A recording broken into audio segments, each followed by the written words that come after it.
अक्सर हम सोचते हैं, मैं कौन हूं? ये सवाल जितना आसान लगता है उतना ही गहरा है। तो चलिए आज इसी मैं के रहस्य को समझने की कोशिश करते हैं अष्टावक्र ऋषि के नजरिए से। एक ऐसी यात्रा जो शायद हमारे होने के मतलब को ही बदल दे। अष्टावक्र ऋषि कहते हैं, मुझे स्वयं पर आश्चर्य है। अब ये कोई मामूली हैरानी नहीं है, ये एक ऐसी गहरी अनुभूति है, एक ऐसी सच्चाई का सामना जो तब होती है जब कोई अपने बारे में जानी समझी हर बात को भूलकर सच में पहली बार खुद को देखता है।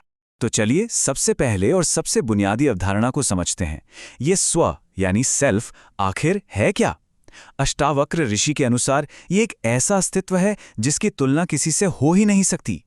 अष्टावक्र ऋषि के अनुसार स्व यानी सेल्फ से बड़ा या उससे ज्यादा चतुर कोई है ही नहीं। अब इसका मतलब ये नहीं कि सेल्फ सबसे बेहतर है, नहीं। इसका मतलब है कि वो इतना पूरा है, इतना संपूर्ण है कि उसके अलावा दूसरा कुछ है ही नहीं जिससे उसकी तुलना की जा सके। वो अकेला है, अद्वितीय है। और यहीं से शुरू होता है पहला विरोधाभास, एक पैराडॉक्स। देखिए, एक तरफ हम सबको लगता है कि मैं एक अलग इंसान हूं इस शरीर में, और दूसरी तरफ ऋषि का दृष्टिकोण है कि इस शरीर से अलग कुछ है ही नहीं। हम सोचते हैं मेरे जैसे और भी लोग हैं, लेकिन सच ये है कि मेरे जैसा कोई नहीं है। एक ही समय पर अलग भी होना और एक भी होना, बस यही तो वो गहरा आश्चर्य है जिसकी बात ऋषि कर रहे हैं। तो अगर हम सब एक हैं तो ये अलग अलग शरीर क्यों हैं? चलिए इस अलगाव के भ्रम की अगली परत में चलते हैं। तो ये स्व क्या है? ये वो एक सार्वभौमिक और न टूटने वाली चेतना है, एक अवेयरनेस जो सबके साथ एक है, लेकिन अनुभव अलग अलग शरीरों से करती है। इसको ऐसे समझे जैसे एक माला में कई मोती होते हैं।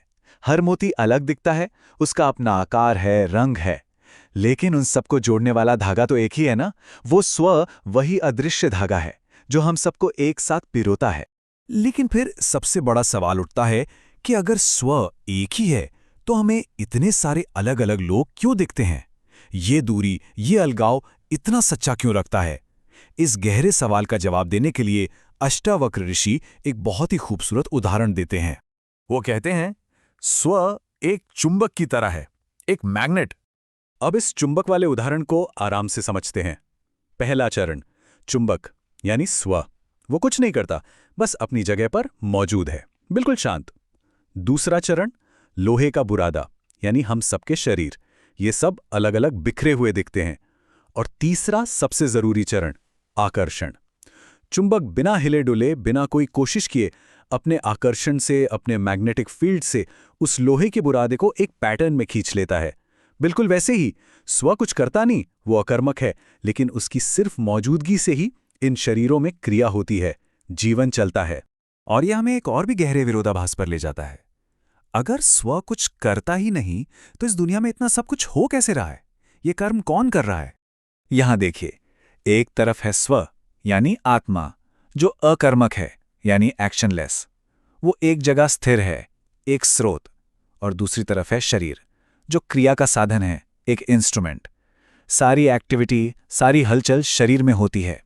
तो स्व क्रिया का निर्माता है, क्रिएटर, लेकिन शरीर उस क्रिया का वाहन है, द व्हीकल। इस बात को और साफ करने के लिए अष्टावक्र ऋषि एक और शानदार उदाहरण देते हैं। स्व अग्नि की तरह है, आग की तरह। सोच कर देखिए, आग जलने वाली चीज से हमेशा अलग होती है। लकड़ी अलग है, आग अलग है, लेकिन आग ही वो शर्त है जिसके बिना जलने की क्रिया हो नहीं सकती। और सबसे जरूरी बात, आग खुद लकड़ी को जलाने का काम नहीं करती। आग तो बस जलना है, उसका स्वभाव ही जलना है। वो बस एक ट्रिगर बन जाती है, एक कैटलिस्ट। ठीक इसी तरह स्व भी सभी कर्मों का ट्रिगर है, लेकिन वो करता नहीं। और इसीलिए अष्टावक्र कहते हैं, ये आत्मा या स्वयं अकर्मक होते हुए भी इस संसार में कर्म का निर्माता है। और इसीलिए मुझे स्वयं पर आश्चर्य है। सोचिए कितनी गहरी बात है, बिना कुछ किए ही सब कुछ करवा देना। तो अब चलते हैं पहचान की तरफ। हम सब अपने आप को कई नाम देते हैं, कई लेबल्स, डॉक्टर, इंजीनियर, आर्टिस्ट, माँ, बाप। आखिर ये सब है क्या? मैं हूं का असली मतलब क्या है? अष्टावक्र ऋषि के अनुसार आप मुझे किसी भी नाम से पुकारिए, कोई भी लेबल दीजिए, मैं वही हूं। एक ही पल में मैं एक वस्तु हूं और मैं एक वस्तु नहीं भी हूं। मतलब ये शरीर एक ऑब्जेक्ट है, एक वस्तु है जिसे देखा जा सकता है, तो उस रूप में मैं एक वस्तु हूं। लेकिन जो इस शरीर के अंदर देखने वाली चेतना है वो कोई वस्तु नहीं है, वो तो इन सभी रूपों से परे हैं। ऋषि कहते हैं कि स्व को किसी भी चीज, किसी जगह, किसी विचार या किसी थ्योरी से जोड़ा नहीं जा सकता, क्योंकि ये सब चीजें तो मन की बनाई हुई हैं।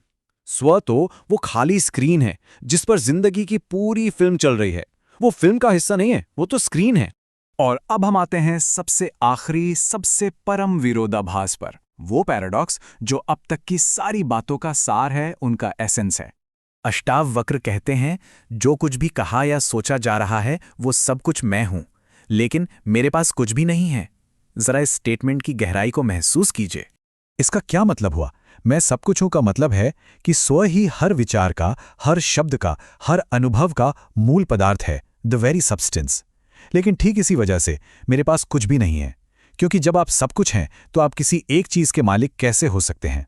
मालिक होने के लिए दो चीजों का होना जरूरी है, एक मालिक और एक उसकी चीज। जब सिर्फ स्व ही है तो मालिक और चीज का भेद ही मिट जाता है।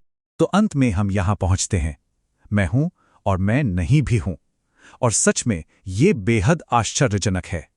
तो हम इस एक गहरे सवाल के साथ इस चर्चा को विराम देते हैं।